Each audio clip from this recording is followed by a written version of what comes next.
What is truth, کہ truth کیا ہے. ٹروتھ یہ نہیں ہے اسے کیا ہونا چاہیے، ٹروتھ یہ ہے کہ وہ کیا ہے. کہ تم اپنی اصلاح کرو کہ تم دشمن کو دوست سمجھتے رہے. یہ نہیں ہے کہ دوست دشمن ہو گیا، لہٰذا وہ دشمن ہی تھا جسے تم دوست سمجھتے رہے. لہٰذا اب نقص کس بات کا ہے؟ نقص یہ ہے کہ تم اپنے آپ کو ایک بڑی مشکل میں ڈال دیا. اس مشکل سے نکلنے کا کوئی طریقہ لگتا نہیں ہے. یہ بڑی مشکل ہو گئی تھی. یہ دنیا میں آپ کے 3 قسم کے انسان ملیں گے. یا تو وہ لوگ جو تم سے زیادہ دانا ہیں، یا وہ لوگ جو تم سے زیادہ بیوقوف ہیں، یا وہ لوگ جو تمہارے برابر کے. تیسری کیٹیگری کون نہیں؟ آپ بات سمجھ رہے ہیں؟ جو تم سے دانا ہیں، یہ پہچان اتنی تو کرنی چاہیے نا، ان سے علم حاصل کرو. جو وہ کہیں صحیح ہے، کیونکہ دانا وہ ہے. وہ کہیں کہ یہ دوائی کھا لو تو کھا لو، وہ کہیں اس وقت سو جاؤ سو جاؤ، کیونکہ ڈاکٹر ہے، جاننے والا ہے. تم ڈاکٹر کے پاس گئے، اس نے کہا کہ تمہیں انجیکشن لگے گا ورنہ تم خدا نخواستہ ہو جاؤ گے. تم نے یہ نہیں کہا کہ پہلے انجیکشن کی تحقیق میں بتاؤ یہ آیا کہاں سے، کسی کافر ملک نے نہیں بنایا ہوا. اب اس پر اعتبار، حالانکہ ڈاکٹر نہ سید ہوگا، نہ شیعہ ہوگا، نہ سنی ہوگا، نہ مسلک آدمی ہوگا، وہ پتہ نہیں کون ہوگا، کوئی عیسائی لوگ ہوں گے، کوئی جوسیاچ والے ہوں گے، جو بھی ہوں گے. اب ڈاکٹر کے تجویز پر آپ نے تائید کر، اس شعبے میں مجھ سے دانا ہے، میرے شعبے میں مجھ سے زیادہ دانا ہے میری صحت کے بارے میں. آپ آج سمجھے؟ تو یہ جو دانا ہیں ان سے آپ علم حاصل کرو بغیر بحث کیے. اگر تم سمجھتے ہو کہ یہ تم سے زیادہ نادان ہے تو ان کی اصلاح کرو، ان کے مزاج کے مطابق انہیں آپ علم دو. جو نہ علم لیتا ہے نہ علم دیتا ہے وہ اپنے جیسے لوگوں کے ساتھ ڈسکس کرے، بحث کرے. بحث کرنے والا پریشان ہے. اب یہ سٹیج کون سی ہے؟ جہاں بحث ہے. تو جی اسلام ٹھیک ہے کہ غلط مذہب ہے، کچھ تم بولو کچھ ہم بولیں، دونوں ہی برباد. یا مانو یا منواؤ.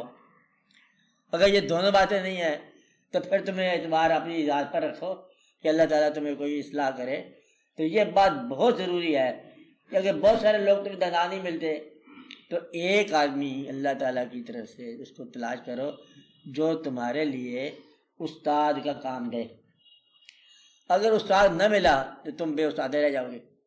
بے استاد آدمی جو ہے نا اسے جاہل کہتے ہیں اور وہ تکلیف میں مبتلا ہو جاتے ہیں. آپ سوال جہاں یہ پتہ ہوتا ہے جی دیکھتے ہیں 2 آدمی ہیں، وہ بھی بتا رہے ہیں وہ بھی بتا رہے ہیں، ہم کس میں جائیں؟ جو بسوں کا انتخاب کرے گا وہ اڈے پہ رہے گا، نکلنے والا نکل جائے گا. ابھی کہتے انتخاب نہیں کیا ہم نے، پھر تھوڑی دیر اور ٹھہر جاؤ اور پھر وہ دوسرا آ جائے گا پائی اسرائیل، وہ کہے گا جب تم یہاں ٹھہرے ہو اچھا کیا، میں کہاں تمہیں ڈھونڈتا جا کر ہاسپٹل وغیرہ میں تھے، ادھر ہی آ جا. تو جو آدمی بس کے انتخاب میں رہ گیا وہ رہ ہی گیا. لہذا ہماری رائے یہ ہے کہ کسی ایک گروہ کے ساتھ کسی ایک بزرگ کی بات سن کر، چاہے وہ نقش بندی ہو، چاہے وہ دیوبندی ہو، چاہے وہ کوئی ہو، اس کی بات مان لو دل سے اور اطاعت اس کی کرو. کیا کرو؟ اطاعت کرو. اور کسی جگہ اللہ کا نام لے کے سوار ہو جاؤ، نیت خالص رکھو. ارد گرد کا کام نہیں دیکھو وہاں کیا تھا تو وہاں کیا نہیں ہے. دیکھو میں امان سے خیریت سے کنارے لگ گیا. کہتے باقی کشتی بڑی تھی، دیکھو وہ ایسی کشتی جا رہی تھی، کیا جا رہی تھی؟ وہ کشتی جا رہی تھی، کام جانے. اتنے بندے اللہ تعالیٰ نے پیدا کیے جس طرح تم لوگ اپنا اپنا مکان بناتے ہو، ارد گرد دیکھتے نہیں ہو. جہاں لاہور میں اتنی تھی کوٹھیاں بنی، سنا کہ 50-50 لاکھ کی کروڑ کی کوٹھی ہے، وہاں تم نے مجھے 2-2.5 روپلی کا مکان بنا لیا تو کیا بنا لی؟ پھر بھی آپ کہتے ہیں یہ میرا مکان ہے، وقت گزارنا ہے. تو سچ کیا ہوا؟ سچ ہوا سچے کی بات پر ایمان. سب سے سچا انسان دنیا میں کون ہے؟ اللہ تعالیٰ کے محبوب صلی اللہ علیہ وسلم. ان سے آگے کوئی سچا نہیں ہو سکتا، نہ ہو سکتا ہے. اگر آپ نے ان کے علاوہ کسی کو سچا مانا، ایمان برباد. ہماری طرف سے تمہیں اسلام سے نکلنے کی اجازت ہے، جس نے حضور پاک کے علاوہ کسی کو سچا ماننے کی کوشش کی. اب اگر یہیں پر ہی ہے میرے حضور پاک کی جو ہے نا جانشین صحابہ کرام، اولیاء کرام، ولی صاحبان، ولی اللہ اور واقعات، ان پر بھروسہ کرتے چلے جاؤ. جو آپ کے جانشین ہے، روحانی ہے، جسمانی ہے، واقعات چلتے ہیں۔ ایک بات ضروری ہے کہ کسی سچے پر اعتماد۔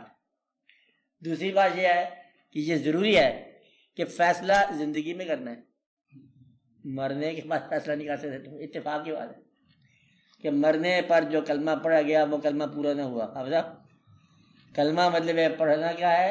کلمہ تم پڑھ ہی نہیں سکتے، کتاب کا لکھا ہوا کلمہ تو کافر بھی پڑھتا ہے۔ تو گویا کہ سچے کو ماننا ضروری ہے، باقی خالی جو ہے پڑھ لینا علم جو یہ نہیں ہے۔ تو گویا کہ اسلام میں کیسے داخل ہوتے ہیں؟ کلمہ پڑھنے سے داخل نہیں ہوتے، کلمہ کوئی پڑھائے تو پڑھو تو پھر داخل ہوتے۔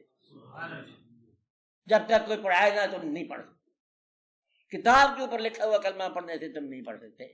اور وہ سلطان صاحب نے کہا کہ ایک ہی مصرے میں کلمہ پیر پڑھایا باہو تم سدا سہاگن ہوئی۔ کلمہ کوئی پڑھایا تو بس پڑھ سکے، اس کا یہ مفہوم ہے۔ اس کا مفہوم کیا ہے؟ اس کا مفہوم یہ ہے کہ میں دکھ میں اللہ کو مانوں گا، سکھ میں مانوں گا، انبساط میں مانوں گا، غم میں مانوں گا، اور لوگ میرا کہنا مانے تب بھی مانوں گا، اور لوگ میرا کہنا نہ مانے تب بھی مانوں گا۔ دنیا ساری اسلام میں آ جائے تب بھی میں مانوں گا، دنیا ساری اسلام سے خارج جائے تب بھی میں مانوں گا۔ لوگوں کے عمل سے متاثر ہونے کے بغیر میں اپنے ایمان کو اللہ تعالیٰ کے محبوب صلی اللہ علیہ وسلم کی ذات گرامی کے حوالے سے اسلام میں داخل کرتا ہوں۔ اس کا مطلب یہ ہے، تو آپ کا مطلب بے کیسے قطر ہو سکتا ہے؟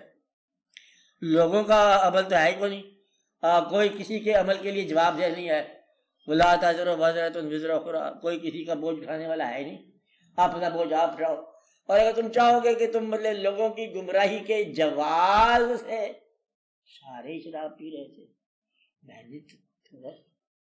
جب میں نے تھوڑا سا، سارے ہی دیکھو جہنم میں پہنچے ہوئے، تو بھی تھوڑا سا آ جا۔ اب ایسا میرے، اگر تم نے لوگوں کے کہنے کے مطابق تھوڑا سا کر لیا تو تم بھی تھوڑا سا وہیں پہنچ گئے، کہاں پر؟ جہاں وہ پہنچے۔ تو لہذا لوگوں کی گمراہی تیرے گمراہ ہونے کی دلیل نہیں بن سکتی۔ تو لوگ جو بھی کرتے جائیں، تمہیں اپنا کام پہ چلنا چاہیے۔ میں پہلے بتا رہا ہوں کہ واحد مسلمان زندہ رہے جو تمہیں ہونا چاہیے۔ تو اس اسلام میں تو کبھی مایوسی کا سوال نہیں، بے یقینی کا سوال نہیں۔ اور اگر تمہاری اصلاح ہے تو اصلاح کرو لوگوں کی، نہ کر سکو تو ایمان نہ چھوڑو۔ تو ایمان کیا ہے؟ کسی شخصیت پر اعتماد، اپنے علاوہ۔ اپنے آپ پر اعتماد تو اس کو بھی تھا جس نے کہا میں سجدہ آج نہیں کر سکتا، اس کو یہ آپ نے انسان جب بنایا ہے ذرا میں مشکل ہے، میں صرف آپ کو سجدہ کروں گا۔ اللہ کہتا ہے اس کو سجدہ کر، انہوں نے کہا نہیں میں اللہ تعالیٰ تیری توحید مانتا ہوں اور تجھے سجدہ کرتا ہوں، بھائی یہ تیرے حکم کو نہیں کر سکتا۔ اسی کو راندہ دگا کہتے ہیں۔ راندہ دگا کون ہوتا ہے؟ جو اللہ کو مانے اور اللہ کے بندوں کو نہ مانے، بات ہی ختم ہو جاتی ہے۔ کہتے ہیں پیغمبر کی ضرورت ہی کیا ہے، اللہ کافی ہے، پیغمبروں کی کیا ضرورت ہے؟ دیکھو اللہ ہوا کیا میں بات کرتے ہیں، کافی ہے، درمیان میں پیغمبر اور یہاں کرام کا واقعات ہوتے ہیں، جیسے مولوی صاحب مطلب لگے ہوتے ہیں، یہ کوئی بات تو نہیں ہے نا۔ 4 دن کے میلہ اتنے لوگ مجھے ماننا پڑتا ہے۔ تو گویا کہ گمراہی کیا ہے؟ کسی کو رہنما نہ ماننا۔ گمراہی کیا ہے؟ یہ پکا ایک گرہ لگا دو، گمراہی کیا ہے؟ کسی کو اپنا رہنما نہ ماننا۔